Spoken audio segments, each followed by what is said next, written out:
I want to welcome all of us into this space.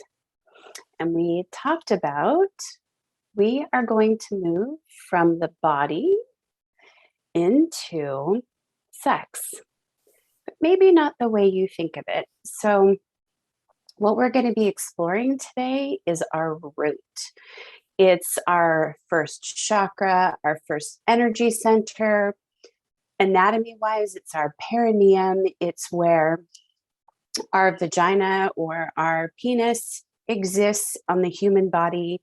And so that's what we're going to be talking about over the next 4 weeks, exploring the root. And so to get us started, I actually want to do a little rooting exercise. So I'm going to invite each one of you to close your eyes. And I want you to imagine yourself as either a seed or a tree. With any seedling, the first thing that always emerges as that seed opens is the taproot. And so I want you to imagine yourself either as a beautiful banyan tree or as a seed, whichever you choose.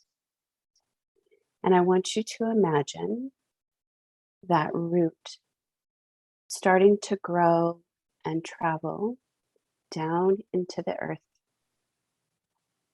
I want you to hear with your imagination the ground and the rocks and the sand as it moves to make way for this root to grow, to go deeper and deeper into the ground. I want you to just be aware of the sensation of your bottom in the chair, your feet on the ground if they're there. And just to envision this root growing, grounding you deeply, safely, securely within the earth. You can even visualize that root gaining little tendrils, moving throughout to hold you securely grounded within your body, within the seed, within the earth. And as you take in a few breaths, noticing that you're taking in air and that air is entering into your bloodstream. That oxygen is having an exchange with the water of your body. And that is giving you life and vitality. Just like we water the seeds and we water our trees, there's an exchange between the water and the energy.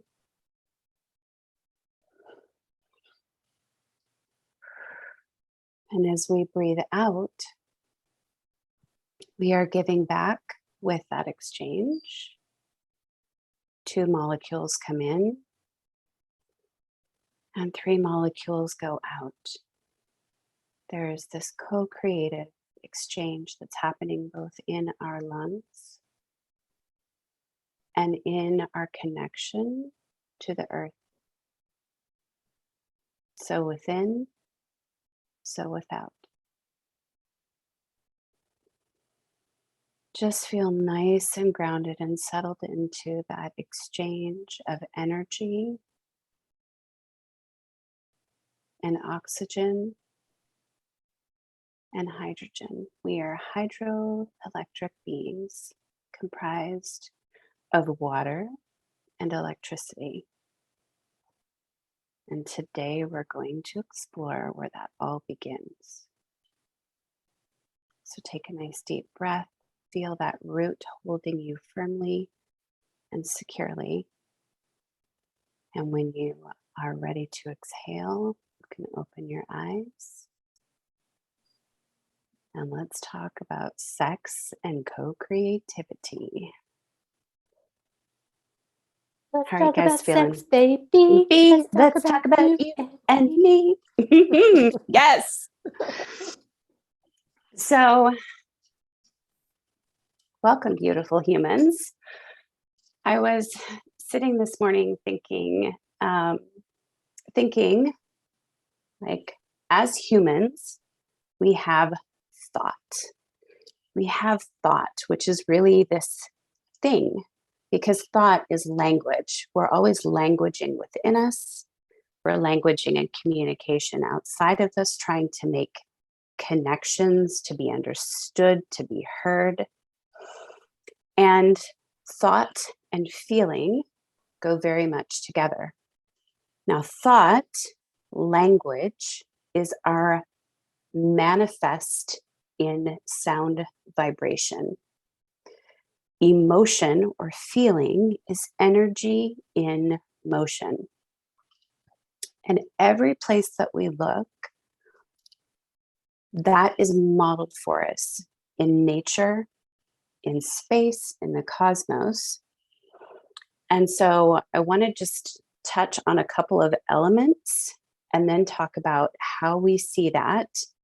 And then we're going to dive into what we do with our thoughts and our languaging and our stories, and how those co-create with our feelings, our emotions, our vibration, and then the tangled web in which we weave our humanness.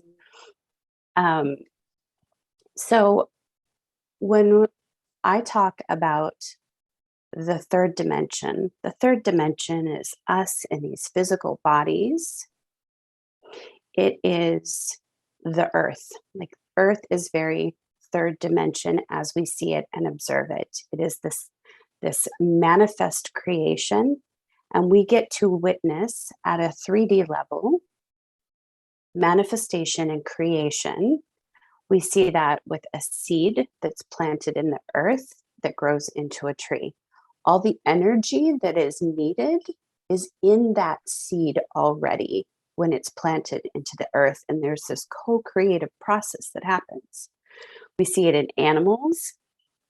I sent some links, which our lovely Erica can include with this, about how there is both homosexuality, as we've labeled it with language. There is creativity within species on their own. There is creativity within species of what we consider a same gender and opposite gender. But we're experiencing a lot of this in the 3D realm, which is the things that are already manifest. So when we go from earth up to fire, fire is energy. Fire is the ability to both destruct and send back to the beginning, as well as it is to grow, to coalesce, to cook, to bring together, and to give us energy to move. And then as we move up from there, we also have fire and water. Water is very manifest, but it's see-through. So it's visible and yet not visible. Like, if we were looking at solid water, we might not know that we were looking at water. So it's kind of that in-between state. Water has a lot of energy in it. All you have to do is look at the power of the ocean, and you can see its ability to create. And then we move up to air. And now we're really getting in that pure 5D space, because the only way that you know that wind is on you is the sensation that you experience within your body, or what you can see with your eyes. If you see trees moving, if you see clouds flowing through the sky, it is invisible energy. All of these elements are recreated. We see it in the model of the atom. The atom is invisible. Atoms make molecules, molecules make cells, cells make tissues, tissues make organs. And we see from the invisible, the fifth dimension, this realm of vibration, energy, frequency, that is invisible to our naked eye, just like rainbows, right? Visible light spectrum, so much larger than what we can actually observe. Does it mean it's not there? No. So we have all these components within our physical bodies. We have energy and we have water. We have fire and we have earth. Earth is like our bones. Fire is like our energy in action. It has the ability to create and destroy. It's all cycles within cycles, patterns within patterns, manifest within the unmanifest. And so, what I want to invite us all to really explore today is this idea that as soon as we start talking about penises and vaginas, we all completely go into story. We go into our judgments. We start languaging things. And the moment we talk about sex versus co-creation, which is essentially the same thing, people start getting all kinds of weird. So I asked Brenda to bring up the human design aspect of the root. And I don't know, Brenda, are you ready to talk a little bit about the root from a human design perspective? If we're talking about sexuality, it's going to be from the sacral perspective, not the root perspective. So, okay. But that's where we're going to go. So I'm going to go ahead and share my screen. Go ahead.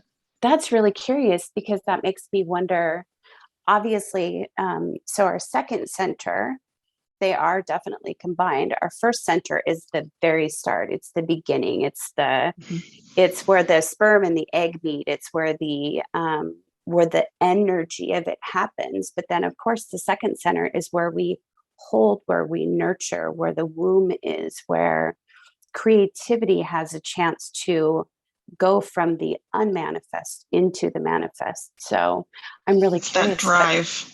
It's that drive. Yeah. Yeah. Okay. So I'm really curious about the root. Okay. Well, we'll see what we get. Okay. All right. We're going to go with this guy. So primarily in human design, when you talk about sexuality, that comes out in the sacral. And the primary channel from the sacral to the emotion center or the solar plexus is the 59-6. And that 59-6 is it's the gate, it's the channel of connecting. And let me start a little bit backwards from that. So all of you generators and manifesting generators have your sacral defined, which means that at least one other center is connected to it with a defined channel. I'm just going to give the little bit of background so we're not lost. And it could be connected from the root to the sacral. It could be connected from the spleen to the sacral. It could be connected from the self to the sacral or the emotions to the sacral. There is no direct connection from the heart to the sacral. If you have your sacral defined, meaning it's colored in, I'm just going to read you a little snippet out of my book, if that's all right. Yep. So it doesn't mean that if your sacral is defined, you're a slut. I mean, it doesn't mean that at all. It just means that you have the potential for a sustained and satisfying sex life with the right partners. Exactly. And if you're in tune with your gut over your sexual partner, you'll find harmony. If you don't have that, then you'll have frustration and depression are likely to happen to you. If you don't have a defined sacral, like me as a projector, I have a defined emotion center, but I don't have a defined sacral. You have a little bit more innocence to your makeup. You don't have that sexuality beating in your veins on a daily basis, right? It's just different. And your sex drive isn't going to be as great. Doesn't mean you don't have one. It doesn't mean it's as great unless you're hooking up with a partner who has the sacral defined and their energy will carry you for those experiences. So I wanted to say that little bit, but the true channel of connectivity and mating and fertility, if you have this channel defined right here, this channel of connectivity, you are fertile Myrtle. And just be aware of that, right? That's just the way that goes. And Erin has it, Christy has it, Tanya does not, but Tanya's partner does. So, and I'll be honest and say neither me nor my partner have that channel defined. It doesn't mean that there's anything wrong. It doesn't mean that you don't have a creative sex life or anything like that, but it just means those things. So let me go back real quick to the 659 because I wanted to pick up a couple of sentences there. Yes. So it is the sex connection, right? That is the channel for sexual connection, but it's not just all about physical pleasure, right? It's also about pain. It is about two halves coming together for the biological need to procreate. So that's how humankind continues to exist. But it's also for forming potent bonds with people and projects so that you have sexual chemistry, but you also have creative chemistry as well. And that's almost as important, those connections for those things to go. Hallelujah. It says, this channel is not all about sex and mating. You have a huge potential to give birth to new creative projects, concepts, and movements. When you get passionate about a project, there's no stopping you. So you are a co-creator in every sense of the word. So just wanted to share that little bit. Then I just want to share a little bit more. Sorry for that. You're going to bear with me for just another minute. So there's this channel up here that's, I don't have it all colored in because it's not the primary purpose, but the 2551 is the channel of universal love. And that channel isn't necessarily sexual, it's spiritual. And so the love from that relationship, I'm pointing it out for a purpose. The love from that relationship is a more spiritual relationship and not necessarily about rom-com romantic nights. And it's interesting because I have that and my partner has that, which is kind of odd that we both have it as far as statistics. But we're not all gushy, right? I don't know how to explain that. We are very much on the same mental plane with each other, very much love each other. There's no doubt about that. We have a very satisfying sex life, but I can tell you, it's not the same. And I've often wondered in the past, before I started researching this, what is wrong with me that I don't have that drive, right? And it's just flat out not in my design. It doesn't mean that I don't have that and don't share it, but there's other options for that as well. So I just wanted to point that out a little bit. And then one more bit about this gate 59, because that's where it starts, right? It starts from the motor. It starts from that energy center of the sacral. That gate and that center is like a homing beacon. And it radiates sexual energy to those around you. And if you have that defined, you might find that maybe back in our younger days, the guys would flock around us because we have that appeal. It's just a design appeal for us. But sorry to check the book, but I just want to maintain that is also expresses an eagerness to give birth to ideas and projects, not just human reproduction. So it's got multiple purposes, but like Tanya said, for co-creating as well, but that's the physicality of where this belongs. So Tanya, when you wanted to talk about the root is a pressure center that pushes us to do things, right? It's a pressure to do things. And if you have the format energy from the root up to the sacral, there's definitely a possibility that you have a pressure to procreate or a pressure to engage in sexual encounters as a possibility. Not everybody has those connections, and there's nothing right or wrong. It's just understanding what you have and how that works for you.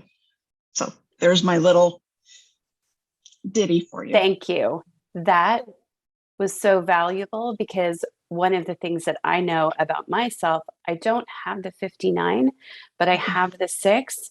And where Yes. I have seen this play out, if we look at the gene keys, something else that is very co-creative with human design, the six talks all about our fears of separation, our fears that someone can take something away from us, our fear that someone can basically like kill us or end our existence. So there's like that whole life and death component there, that creative, that manifest and unmanifest, that's all there. And then I'm so looking forward to exploring and picking apart sex and creativity and this pressure that we feel and how that has shown up in our previous stories around sex and relationships, and where our stories at in all verities, right, amongst even just the four of us, where those things are now. Because, like, wow, there's a lot there. Mhm. I would love to Yes. ask, I don't know if it's a question or a statement. So my understanding of human design is still rather like elementary. So's mine. And well, I think you're not giving yourself credit. So I'm I was learning. actually looking at my chart with your explanation. So I think it's really fun to like compare the information of what you're sharing. And I'm curious about the statistics of the 59 to 6. Is that even a question that can be asked? Like, so thinking like 80% of the population are Manny gens. Oh, very small population is Manny gens. There, well, between the generators and the manifesting generators, that's 70% of the world. Okay. So 70% of the world has the sacral Defined. Okay. Mhm. What about that connection between the emotion? I have not gotten stats I on that wasn't sure. particular Okay. one. Yeah. I was like, I didn't know if that was even like a valid question. But something that you said that really stood out to me was the question of like, what is wrong with me that I don't have the desire? Because I think you can also flip it of like, what's wrong with me because I have the desire, right? Like so many people in society, and I think probably more so women than men, get shamed for having sexual desires. Yes. And when you said something about, like, I don't know the words that you use, but something about honoring your gut intuition that leads you to satisfaction. Mm-hmm. With Like your partner. Yes. The gut like, decision on the partner. Yeah. Yeah. So it's like, what a beautiful space to like explore that. It might be more about that disconnection to our body or disconnection to our intuition than anything like wrong, right? Like how many times do women think like it's their partner or it's their hormones or it's, like there's always like these other things. And it's like, what if it's just your design? Right. And like you're not designed yourself following your intuition, and I love this as just another element to the conversation because I'm new to human design. And the more that I learn about it, I'm like, this is so freaking cool because it just totally matches everything that I knew to be right about me, but not always matched like societal norms, So absolutely. Yeah, it's really cool. It's really cool. Also, it serves as such a beautiful tool to actually, like, the thing I love about human design and gene keys is it's an opportunity for us to get into discussions about what our stories have been and how those have played out. Like for me, I had so much shame and confusion around sexuality. Like I could probably talk for hours about what my experience was growing up and the stories that were laid over sexuality and my coming from being very sexually dysfunctional, with all of the stories and the design that I came here to explore with, to where I'm at right now, which is like, I feel like I feel like a young teenager all over again, sort of redeveloping my sexuality, my co-creativity, um, absent shame, judgment, um, fear, like so many things. Um, so I love that we're exploring this topic together. Erin, Go ahead. Sorry. I just wanted to check in with Erin over there because we were both like bobbleheads when you were talking, Brenda. Well, it's interesting, you talk about how we use this now. Like I'm like with Christy, this is new to me. But like Christy just said, like everything, when when you like learn something, you're like, I knew that. It was like confirmation that like we were not, I want to say right all along, right? But like we know ourselves and then we've been deconditioned by society. But two things. One, Jason used to always say, you just have this like sexual aura, this energy. He's like, I don't know how to describe it, but just people flock to you. And I'm like, I don't know what you're talking about. Like I didn't necessarily see it. It was just right here, babe. What? Right here. Yeah. Right here. It's a 59 and my 6, like it's fully connected, right? He's yes, like, it is. You just exude this, but in society's mind, what I always thought is exuding sexualness is like risque and showing your boobs and that's never been me. Right. So I'm like, I don't know what you're talking about because I'm always clothed. I'm not like trying to throw myself on men or anything like that. So that was number one. I was like, oh, and when Christy was talking about like, what's wrong with me, what's not wrong with me, Jason doesn't have 59 or 6. And I remember when we were first dating, I was like pawing at him and I'm like, you don't even want me. Like, what is happening here? And I haven't had a lot of sexual partners. Right. So I'm not, and not that if you have, it's not a problem either. Right. So but it was just interesting. Just like, I think it was like the second or third date. I'm like, we haven't even kissed yet. Like what is happening? Right. But he doesn't have that. Now, as soon as through our relationship, right? Like he knows how I am and things of that sort. But it's interesting that like someone, if you are a woman who has the 59 and the 6, right? And you are matched up with a man who isn't, you could be thinking like, what, maybe he's not that into me. Right. But maybe he just doesn't have that.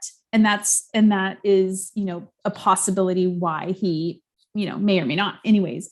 But something else, and I think you might have said this, Brenda, but like, it's not just about sex. It's about like, I want to be connected, right? So when I fully feel connected to my husband, the sex and everything else is so much different than just having sex. Like, it's not just about that, like what Tanya was saying, like penis and vagina, right? It's like that soul connection that for me, at least with, is how I feel is like, when I'm really connected, that is a different level and not just sexual, right? But like just soul connection that I feel than when I think I'm not, that goes back to like intuition versus in our head, right? Like, so when I'm in my head, I don't feel like that is as much of a connection versus when I really just let my body, I'm gonna say take over, but like I'm in my body versus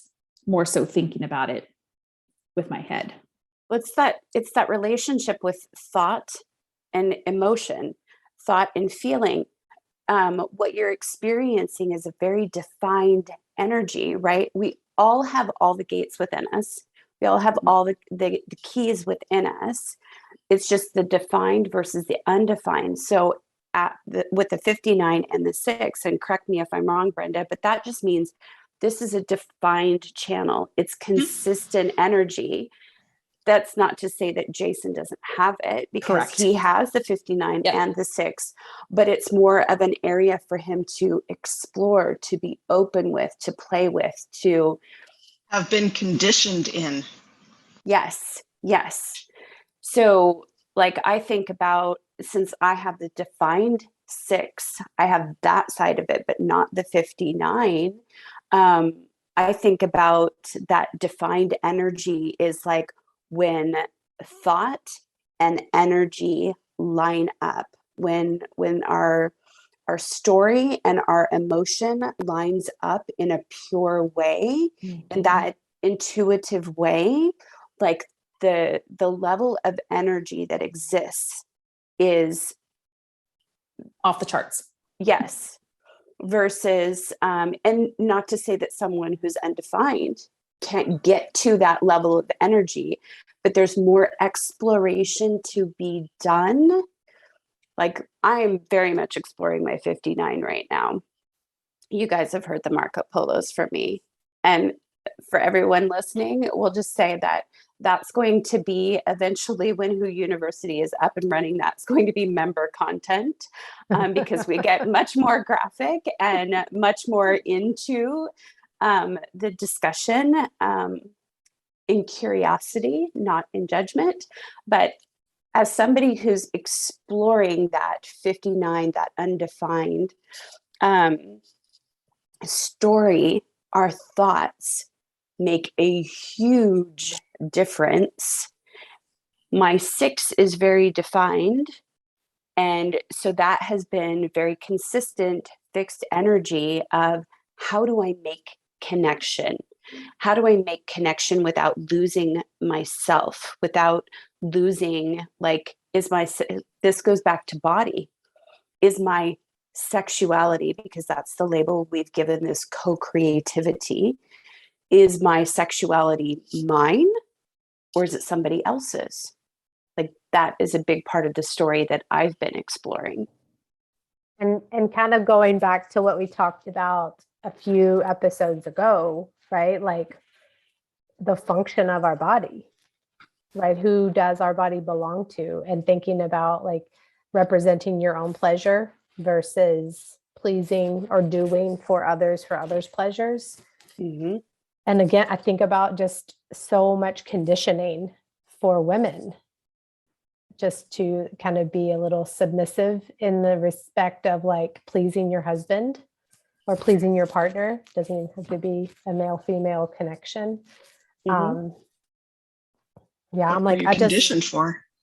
even in relationships, like, so as I'm exploring my 59, one of the things that I am exploring is, so my husband is defined 59-6. One of my besties, just to my left on the screen here, is a 59-6. And I am in a co-creative relationship with both of them, and all of you as well, right? When I'm exploring that co-creativity, I am noticing a difference in the energy. And as soon as I start putting labels on things, as soon as I start languaging things as being okay or not okay, I start judging things, then everything becomes a mess. It has been through the process of removing shame, removing expectation. And it's always coming from me, right? I'm thinking that I'm supposed to be a certain way, act a certain way, do a certain thing to attract that energy that I desire. That my 6 is like, hello, I'm just hanging out here. Like, who's going to come and meet me? So very much looking forward to, like, really digging into all of this with you guys. really What did you have to say earlier, Brenda? Do you remember, or did you lose it? I lost it. It's okay.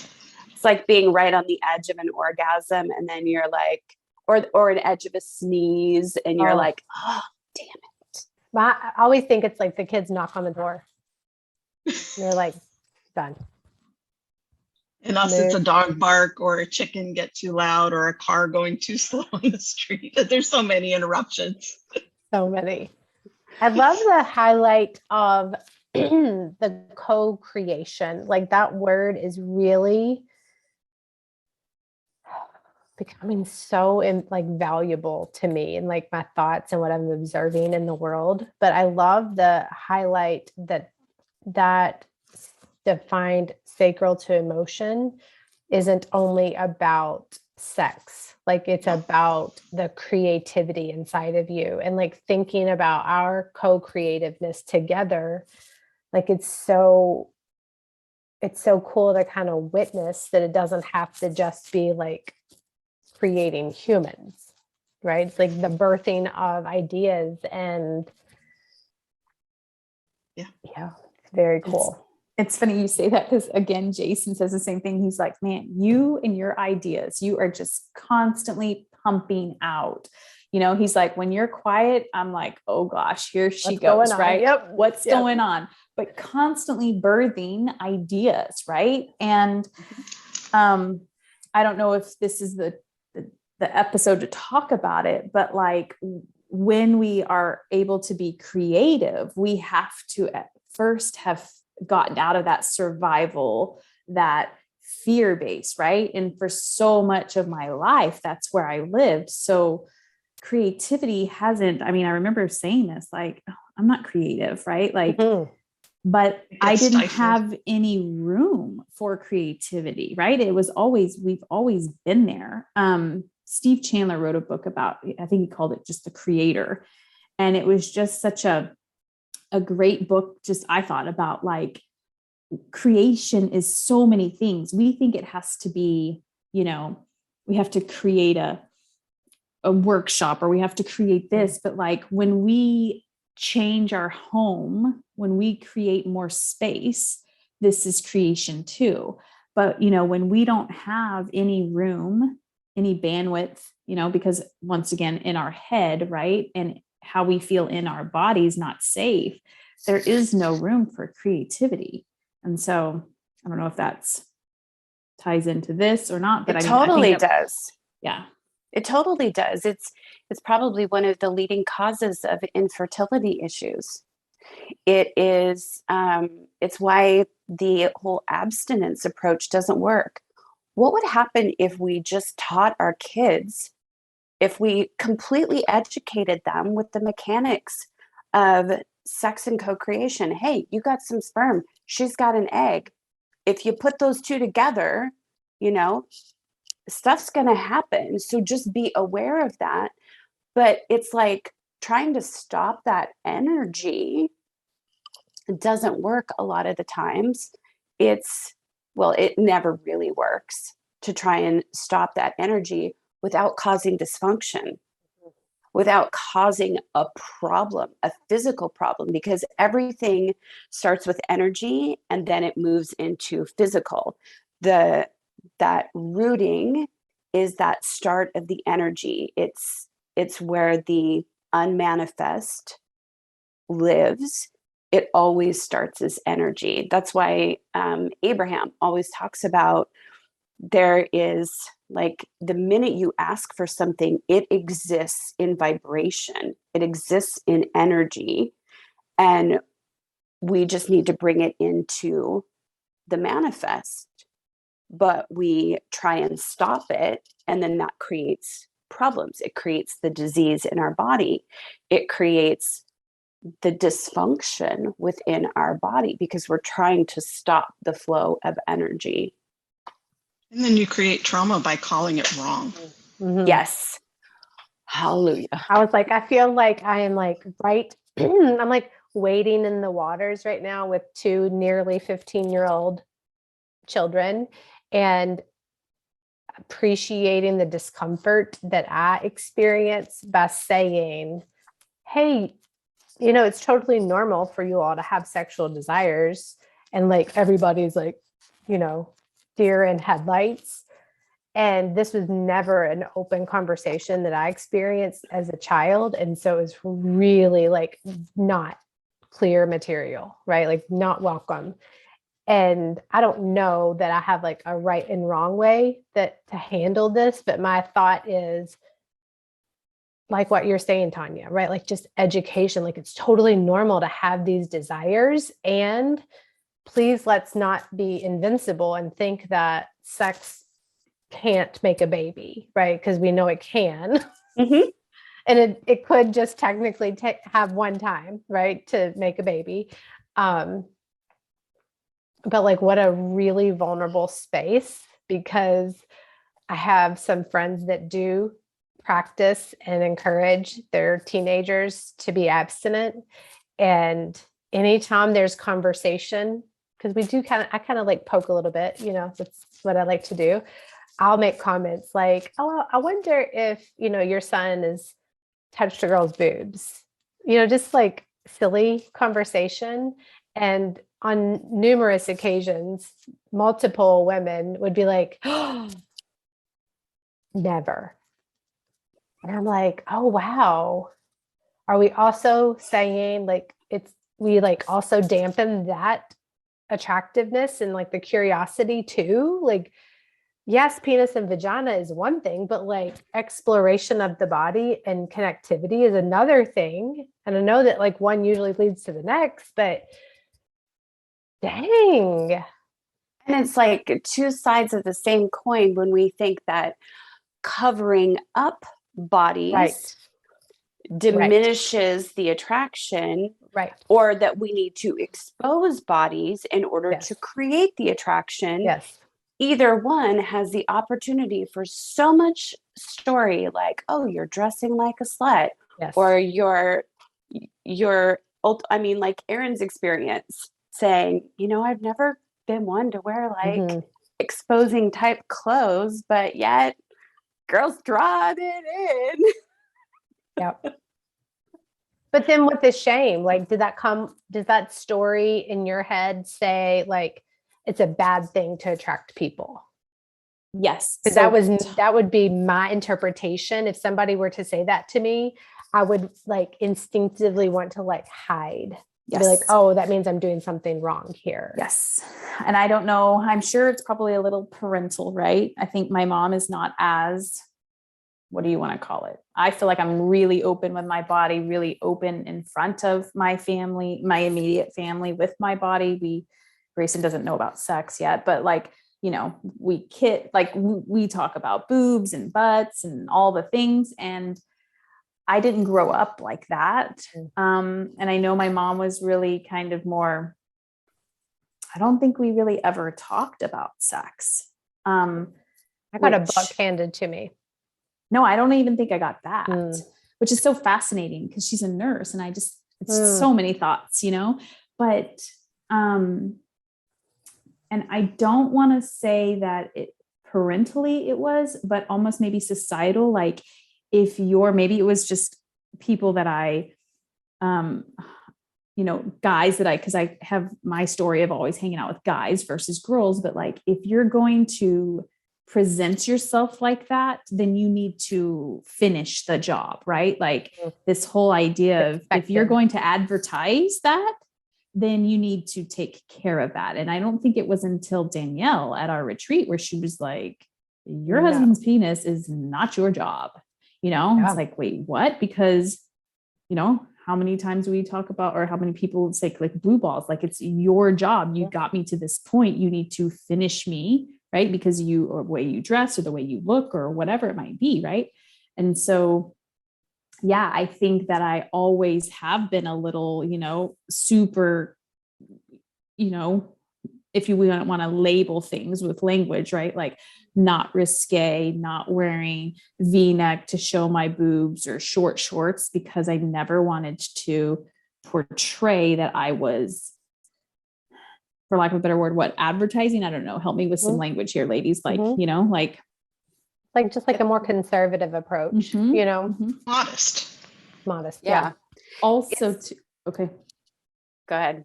I was going to say also, I've had stories around, I never wanted someone, I always was the intellectual person. So I never wanted anyone to ever, what is the word I want to use? Like, you want to like you for your brain, not I want your you body. to like me for my brain, not my body. Yeah. Yep. Same here. It's interesting, Erin, what you said, and then Christy, you said, I got handed a book. Somewhere in between for me. And I'm having this awareness right now that when my mom did sit down with me, she sat down with me with her medical book, which I still think this is so funny. When she opened up her medical book, she opened it up to a cross section of a woman's legs open. Mhm. And I remember looking at it going, that is the weirdest looking dog I've ever seen.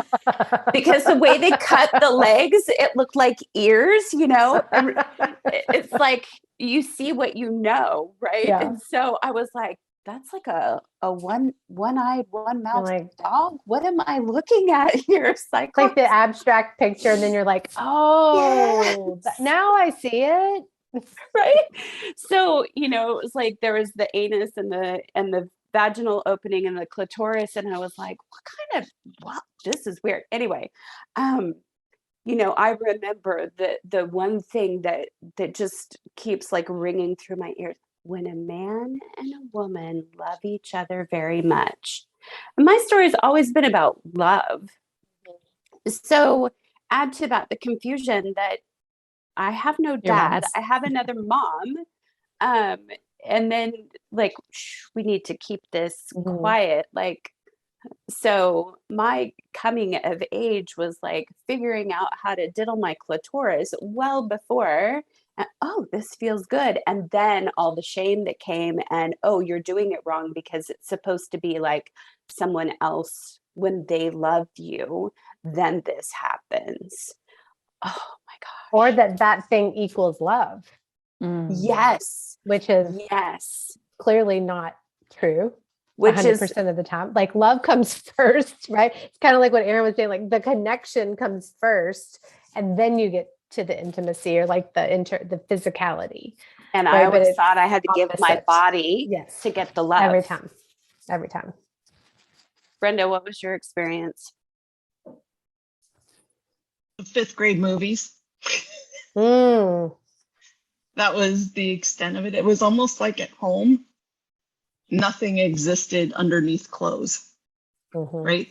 There was nothing there. It was just, and it was very much wrong. Everything was wrong if it were sexual, unless you were already married. And I always wondered how you're supposed to know what you're supposed to do when you get there finally. But, Mhm. was it just going to be magical or whatever? And That's very, that very much. spiritual connection. Yeah, It's going to be magical. it's just going to be magical. Yeah, no, wasn't and no. I think But sorry, Chrissy, go ahead. I was just going to reference a small Glennon Doyle in Untamed. She makes a reference about talking to her children, and her approach was like, let's not use like the visualization of like pornography or like things like sex on tape or on video. Let's talk to children about like what real sex is, and like it does feel good, right? It's Sometimes designed like when when true, done. true. But she made a reference to like the pine tree air freshener isn't like walking in a forest of pine. And she's like, it's just not the same. One is fake and one is real. Like this is fake sex and this is real sex. And thinking about like Brenda, your reference of like my only reference was like what was on TV, right? Which is so fake, right? Like that's not even considering all of the emotion and that stuff that's happening on the inside of your body and the stories. Like that's the real shit. Yeah. The guilt, the shame. Yeah. Everything.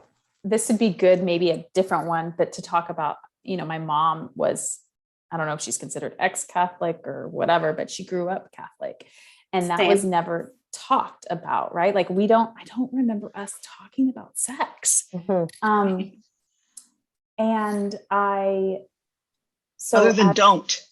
Right. Yeah. Like, don't do it. Yeah. Yeah. I don't know if it was like, wait until you were married, or definitely don't do it in high school. Like, I don't remember, but I just think about, there's a couple of things. One, as an intellectual person, as I would tell myself, right? Wanting to educate myself, wanting to, I used to have a story of like, I've worked too hard to get this far. Like, I'm not going to just go and just, with anybody. Right. But also, when we don't talk to our children about it, our children are left to like figure it out on their own, right? Like who knows what my sister, here we go back to power and love, right? Like for me, I never wanted to be out of control, right? And I'm assuming you ladies tell me but if you are coming from that place of love, you might be doing things from a place of wanting to be accepted, which might be a very different experience, right? Than if you are like, no, I want to do it because I like it, or I want to see what it's about. And, just not having these conversations with our children, and not, like you were saying, Christy, about, Glennon Doyle, like Jason and I were having this conversation the other day. He's like, I could look at you naked all day long. And I'm like, and I could look at you from the top up all day long. And I'm like, this is where, society, like with the porn, right? It's like, no, men have this false idea of what it's like, right? Like, of course, and women they do like, too. Yeah.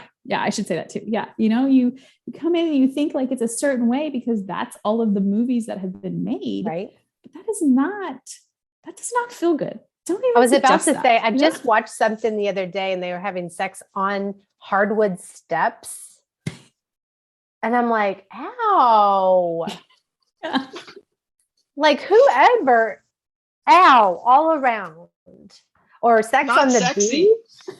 Not Well, it sexy. looks pretty on screen, right? You're like, ooh la la. And then my brain like goes into like the actual translation. And I'm like, oh, that would How hurt many my bruises? back, right? Hysterical. But And you said the of beach, course, and all I can think of is sand and sand, orifices where it does not right? belong. I'm like, who doesn't have this? Like, and I did for the longest time. And I think finally somebody was like, sand in all of the places. And I'm like, oh shit. But like, it's so like magical and, like glamorous in movies. And then you think about the actual act, which I have had that, not as on the beach, but I have had sex, obviously, to know like, oh, the reality of this, but when my children watch movies and there are people having sex on the beach, I'm certain that they think, wouldn't that just be amazing? Like, maybe I should have like a list of all the places. Like, that is actually not fun at all. I love it. But how much also too, tell me ladies what you think. I mean, you've already kind of said like all of your parents didn't talk about it, but as mothers, if you are connected to yourself, if you don't feel shame about it, it just becomes this, why is sex any different of a conversation than, I don't know, name something else, right? It's like, here we go back to language and what we have made sex mean, right? Versus Painting, paint. swimming, Yeah, I'm like thinking of something fun, right? Like riding a wave, surfing. Yeah. Guys, we don't want to think of our parents having sex. Right. Our children don't want to think about us having sex except the exact number of times it took to make however many kids you had. But why not? Like, this is what I think. I think that's, I think that part of it, but then also like, but are we moving to a different place of like, no, but I want Grayson to see us kissing. I want like, what do I want to model for her? I don't want her to model like my parents. I don't think I ever saw them in bed.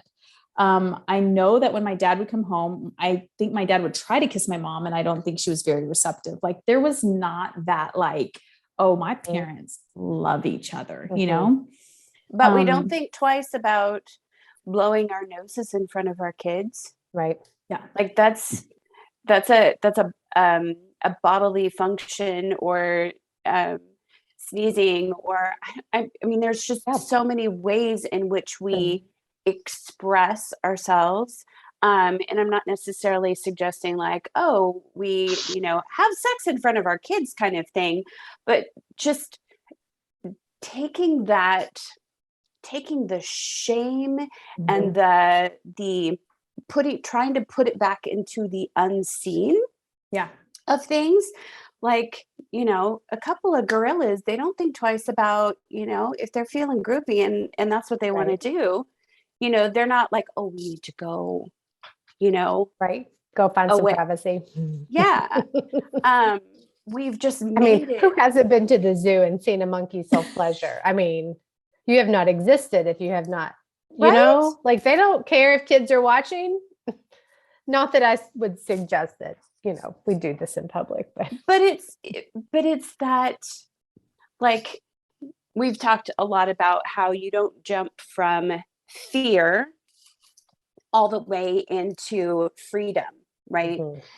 There are these steps that need to occur in between.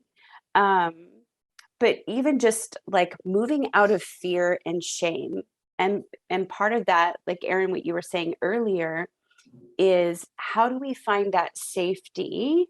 How do we feel safe and secure, especially when all of those around us are saying, oh, this is wrong, this is Mhm. bad. Yeah. But yeah, we have it modeled for us by nature everywhere that this is co-creative. This is the expansion. This is the evolution, that whether we're like, no, no, no, no, no, no, it's happening. It's going to happen. Like it's trying to stop that flow. So part of this discussion, I think, is to start moving us out of some of these stories of fear and shame and wrongness, which any of us that have a line 3, 4, 5, or 6, that's part of the exploration, right? Is that what's the judgments of wrongness, the judgments of mistakes, the judgments of mutation and things changing.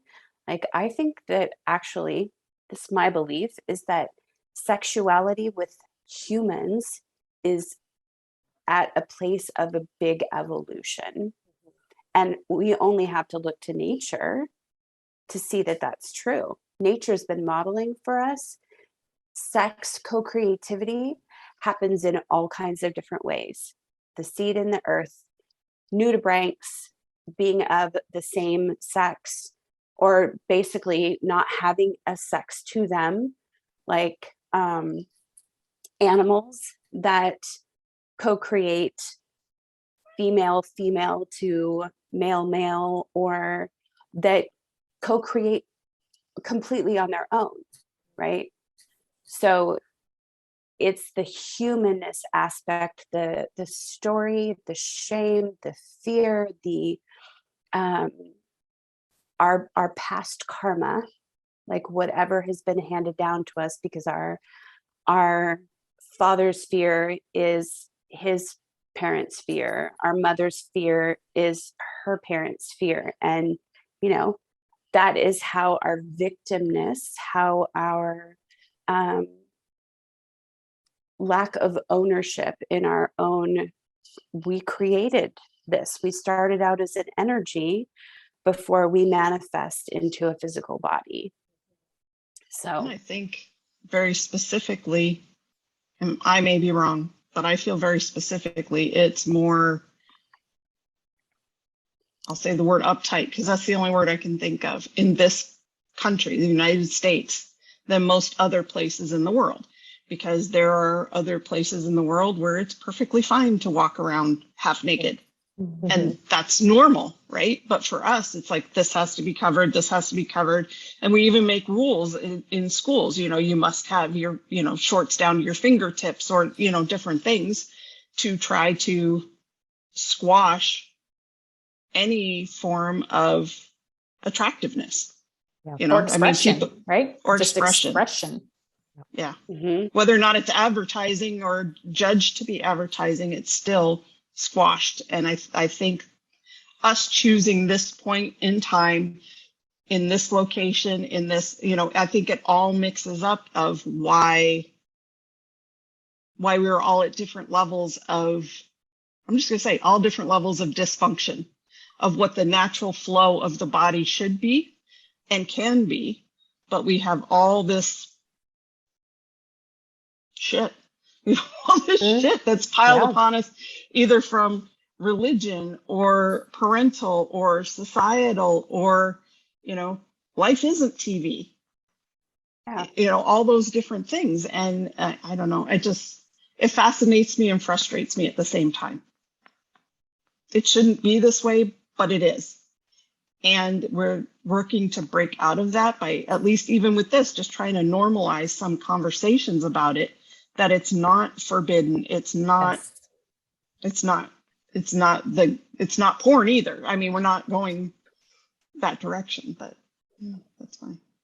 I love what you just said, Brenda, because it reminded me of as I've worked with each one of the energy centers within my body, the information that is there, there's the ability to create and destroy within each one, like as things evolve.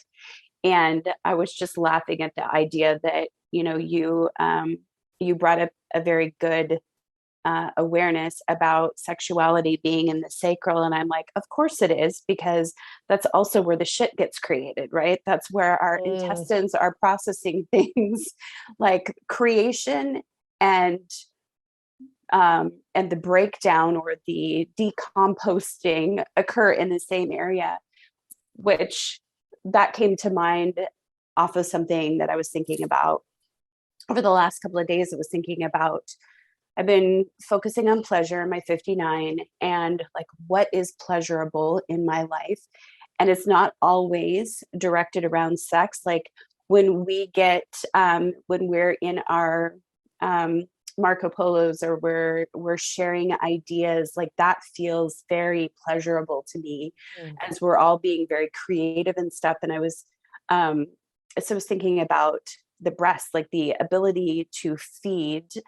Of course, breasts are like right where the heart is. This like ability to nurture, to feed, to grow, but also the place where like if the heart shuts down, if we're burdened with disconnection from love, if we are separated from that ability to nurture, to feed, then we start having blockages in the heart.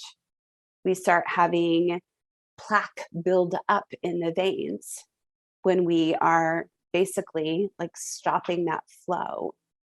And it just made me think of like when you said, all this shit basically, where like the old story, I'm like, oh yeah, it exists in the same place as the creativity, like the womb. I'm curious, and I don't know if this would be like a future conversation or I don't know. I'm like, don't want to put anybody on the spot, but just thinking about how, so Aaron and I both have the 59-6. Tanya, you have the 6. Brenda, you don't have either, right? Correct. And I'm just curious about the conversation about what like connection looks like for that individual. Because thinking about Aaron, what you were talking about, like modeling that for Grayson and knowing that it's not the sex that we're modeling, right? It's like, it's the connection, it's the intimacy, it's the like the pleasure, the touching that we kind of normalize in our space of comfort. And then like the sex is something that would preferably not be with our children. Yeah. Right. Behind closed doors, right? I mean, yeah. whatever. We're not like completely, no but like, judgment to, that's Baby steps. We're choice. just trying to get out of shame and fear. Yeah. I'm like, my choice is that door's locked. Yeah. Right. Like, and we joke, I'm like, can we just tell Grayson about sex so that we don't have to be like, mom and dad want to have special time and leave us alone. Right. Like, we're going to go have sex. Can you just, but yeah, it's really important to me. Right. Like, it's like and not just like kissing, right? But like connection in all ways. What does connection look like? Connection for Jason looks like when he like makes me an iced tea, connection looks like, me asking him, if I know he's like doing something and he's totally forgotten something, like reminding him like, hey, you want me to get this for you? Oh yeah, I totally forgot. Like just the love in its purest form, I guess, is maybe, When he's out working with his hands. Yes. That is connection for him, I think. Yeah. To himself, likely. Yeah. Right. Yeah. And I think and his environment. There's like two ways, right? Like you can have that self-fulfilling when then you show up obviously as like already fulfilled. You're not needing that other person. But then also it's like that, again, the co-creation of pleasure, you know. Craig and I always talk about non-sexual touch because I would reference any touch of my body equals an expectation. And so it became a conversation of like, hey, how about like just, you know, like a brush on the arm, like, how was your day today? And later to find out that I'm more of like a sensual, like touch to me is like really valuable. But I didn't want every touch to equal an expectation. And so, yeah, that's like and I had to like be at a point to verbalize that to him because he doesn't need the touch. He's like, let's just get to business. And I'm like, no, I need to be like softened and like connected. I need to connect to you non-sexually to be able to connect with you sexually. Okay, so you said something so interesting earlier, and this is a conversation Jason and I have had. For women, I'm generalizing, so I might be off, but for women, we need to feel connection, love, something, right, in order to have sex. Not everybody. I was just getting ready to ask. I'm like, I think that's part of this kind of conversation. Yeah. Thinking about like, is that a 59-6 thing? Because you and I both have that. So Craig has 59. Yes, but not 6. But not 6. So then that brings up the conversation that Jason and I had, because he's like, the more sex we have, the more I feel connected. That's precisely out of Craig's mouth. And there's some other things here. And Brenda can totally elaborate on this. 1, 2, and 3 channels. Are you saying 1, 2, lines, and 3? If you have line 1, 2, and 3, those are all interpersonal. Those are all about you with you. Lines 4, 5, and 6 are transpersonal. Those are all about our relationships. Those are all about our connections outside of us. So Erin and I, as 4/6, oftentimes we need those connections outside of us. Craig is also a 4/6. So it's those connections outside of ourselves, but also within the 6, you have the mix of the 6 is a line 3 until they hit 50. So they have that interpersonal thing going on. And then some of us have a mix, like Jason is a 6/2. So he has that transpersonal out front that need to connect. But on the backside, he's a 2, which is a little bit more of that withdrawing within. So that also adds an element to how we experience the world. Christia, I think you're a 3/5, right? So you have that blend of the interpersonal, the wrongness exploration, the like, how do I feel? But then also as the 5, you have that, how do I interface with the world? And the 5 is very much about the reflection before you get to the 6, which like encompasses the whole thing. So there's all these interesting mixes of exploring connection. Brenda, do you have anything you want to add about that? Anything I missed? No, that's what I've got for now. Yeah. Okay. I have yet to take that profile class. That's coming up. Oh, exciting. Yes, Exciting. Yeah. I was going to say, though, I find it interesting choices of words, right? Words are the whole thing about communication. And every single person here is focusing on a word, connection. And I totally get connection. But the word that triggers better for me is intimacy. Yeah, I think of that almost as interchangeable. The same. Tell me your thought. Intimacy to me is deeper than just connection. Okay. Not saying they're not the same for, for other people, but for me, because I have much more intimate feelings for my husband that have nothing to do with being in bed. Yes. Right? That it's different for me. I mean, I have connection with a lot of people. I have intimacy with far fewer people. Mm-hmm. And that has nothing to do, I mean, it can have to do with sex as well, but it doesn't necessarily have to do with sex. It's just a deeper connection than just connection to me. And I find it interesting. I just find it interesting. Mm-hmm. And to Erin's point where it was like, what are you demonstrating? And I think back, I never once saw my parents physically touch that I can recall. I'm not saying they never did. They obviously did a couple times, but I never remember them in a public expression of affection. Mm-hmm. Not a holding hand, not kissing, not hugging.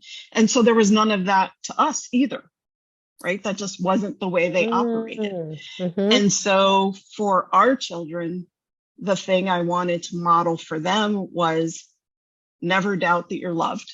Mm-hmm. That's the first thing. Never doubt that you're loved, and physical connection, hugging, patting on the head, whatever it was always paramount to me for them to know, because I didn't have that knowing. I always doubted it.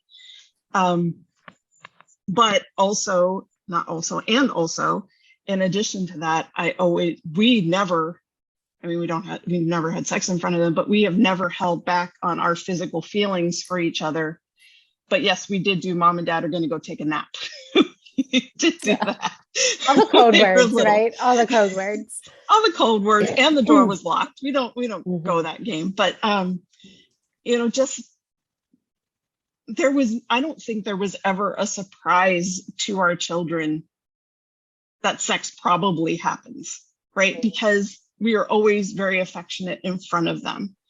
Not groping or things like that, but just the common affection and acknowledgement that each other exists, and a kiss as you walk by each other, something. Like a playfulness, would you say? Yeah. I'm like, yeah. I'm not saying I don't get groped once in a while as he walks by, but right. that wasn't all the time, but it was definitely a form of affection that you knew that there was something between these two people. They weren't just passing in the hallway. Mm-hmm. And I think that is definitely something that people need to demonstrate for their children, or else what does that look like for them when they get to a point of their own relationships? It shouldn't be hidden. It shouldn't be. Or why is it? What's the story that you have around it? If it's something that you want to model, what's the story that's happening inside of you that it's holding you back? Because mm-hmm. that desire to want to model it that's instinct, or right? That's a earth soul related. Feels good. Yeah. And is it a story you want to change? True, right? Brenda, I love that you said this, because it allows us to see some of the different layers. Like, we've all been talking about connection. Like, this is our first one in the series of this sexuality, connection, co-creation, and intimacy. Like, ultimately, that is what's moving. And just even hearing you explain, okay, I didn't observe any connection or touch with my parents. And so that was what I wanted to bring to my children. I was just talking to my daughter last night over text, and she talked about how we have a tendency to not want to repeat the same mistakes, and we oftentimes overcorrect. And I'm not suggesting that this was an overcorrection, but what I'm saying is, like, we always want to evolve. We want to be better. And of course you brought up in your graph that sacral to emotional connection, but also that spiritual connection, because that is like where intimacy is. So of course you have this undefined, so it's your place to explore, but this part is defined for you, because within all the Within the cycles exist cycles. Within the patterns exist patterns. Within connection, within co-creation also is intimacy. Into me, I see. So your focus around that channel, of course you would say, I'm hearing connection. Mhm. And what really resonates with me is intimacy, and noticing where you have had an intimacy with your partner and where you are now growing an intimacy in more relationships. That is co-creation.